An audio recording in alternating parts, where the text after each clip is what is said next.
one of the reasons we have lightning talks is because the audience, I mean, you think we have good speakers on stage. I hope you think we have good speakers.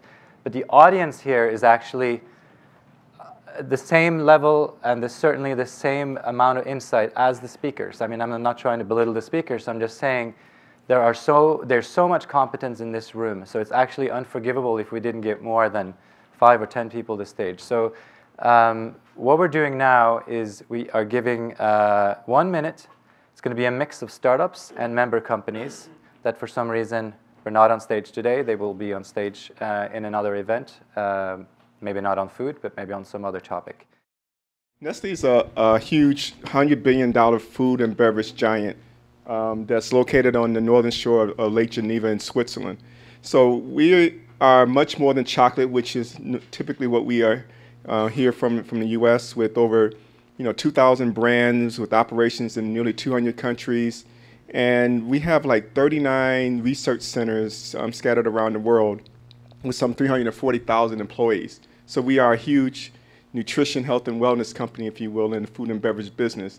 So we're new to ILP, where we're basically using this as a pillar or a platform for us to accelerate our innovation by tapping into essentially whole ecosystems. We're particularly interested in the areas of nutrition and health, e-health, life sciences, as well as material sciences.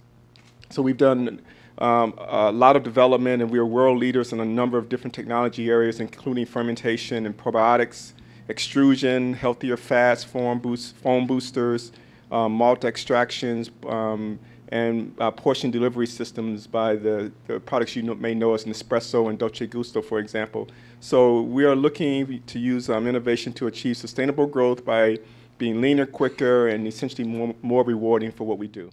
I'm Christina Agapakis. I'm the creative director at Ginkgo Bioworks. We're an organism design company here in Boston. I'm a synthetic biologist by training. I did my Ph.D. here down the river. And as a student, I got really interested in the art, science, and technology of fermentation, but also the art and design of fermentation. I worked with an artist to study the sensory experience of stinky cheeses.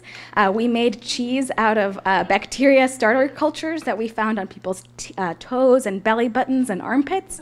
I can guarantee that's not what we're doing at Ginkgo, but at Ginkgo we are really excited about sensory experiences and about designing new flavors, fragrances, sweeteners, cosmetics, using fermentation and partnering with many different companies to bring biologies to new industries.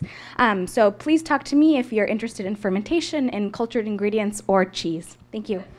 Hi everyone, my name is Ricky Ashenfelter. I'm an MIT grad student, a former food and energy professional, and now co-founder with Emily of Spoiler Alert, which is our smart solution for wasted food. We set out to create America's first dynamic online platform for discounted food sales, donations, and waste recovery opportunities, enabling businesses to save money through cost reductions, new revenue streams, and tax breaks.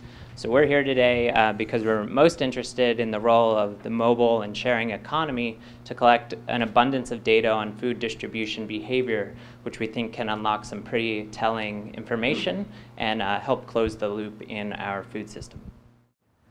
Hi, my name is Sheel Shah. I'm a project manager at a company called DeMagie. We're a social enterprise that builds mobile phone-based systems for low-resource settings, typically in developing countries. So, for example, we might build a mobile phone-based app for an agricultural extension worker to work with the farmers and track their harvests and production. Or we might build an SMS-based system for clinics to report their health commodities up to the national government. I'm a project manager, which means I basically work with our government or NGO partners to help design and implement these systems. One specific project I can talk about is a school feeding project we have in Zambia. And so the government there distributes grains and foods to schools to help feed the students. So we built an SMS-based system to basically to allow schools to basically report their stock on hand of these different foods, as well as their attendance. And then we use that to predict when they're going to run out of food and to help resupply them with food. Hello, my name is Katherine. I'm the founder of two ventures, Sproot and Foodium. And my professional background has nothing to do with food. I was a management consultant traveling the world, living in a suitcase and helping organizations become more efficient. My personal background has everything to do with food. There's photographic evidence that I've been testing recipes since before age 2. In 3 years ago, I graduated from MIT Sloan, and I thought, why not bridge my professional and my personal backgrounds and interests? And so I founded Sproot and Foodium. My ventures are trying to bridge the gap between the health system and the food system. What we do is we design and make extraordinary delicious food that is good and good for you at the same time. So, and deliver it to schools and offices. So you may ask, what is so innovative about that? Well, bridging the gap between health and food is extraordinarily complex. You're essentially taking information flows from two systems that are multidimensional, complicated, difficult to meld. What we've done is actually brought those two together, and that's how we operate. So imagine, in terms of technology, imagine a technology that helps food companies make healthier food, be more operationally lean, and eliminate production food waste. That's what we've done. We'd love to take that technology and bring it to other food companies. So talk to me if you want to help us build that, or if you want to try our food. Thanks, Stroud. Craig Slavtcheff, Campbell Soup Company. So just to be clear, we're buying. We are looking at technology partners to help advance our corporate purpose. And within Campbell's, many of you probably know us as a soup company, but actually we have three big divisions. The first one is the packaged fresh division. So we're one of the leading sellers of carrots in the U.S. with our Bolthouse Farms. We have the #1 organic baby food brand, which is Plum Organics. We also have a very big bakery business with Pepperidge Farm and Arnott's in Australia Pacific.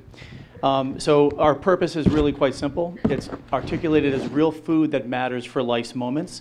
And if you unpack that a little bit, real food is pretty clear. We're looking at advances in technology that bring us away from kind of processed food, food that's scary to consumers, to food that is really something you would make in your home. That matters is really about social purpose, everything from sustainable agriculture. We currently still manufacture, over the past 60 years, our own tomatoes, which go into V8, which go into soup, which go into Prego sauce. But more importantly, life's moments. And that's where a bit of social media technology plays into how our food is part of consumers' life's moments. And so those are the kind of technologies we're looking to bring in. So myself and my colleague Todd Martin here will be here for chatting this afternoon. Thank you. I'm from Air Liquide. Air Liquide is a 15 billion euro industrial and medical gas company headquartered in Paris, France. From the food side, we provide gases, everything from oxygen, nitrogen, CO2, for all kinds of applications and all kinds of technologies, specifically chilling, freezing, inerting, pH control. We also supply the devices, food freezers, batch freezers, tunnel freezers. And we're here looking for startups that can help us accelerate our technology. Technology bricks around sensing, around one of the earlier startups was very appropriate for what we're looking for, also for gas preservation, food sanitization. And we also have an investment arm, a venture capital arm, looking at investment opportunities.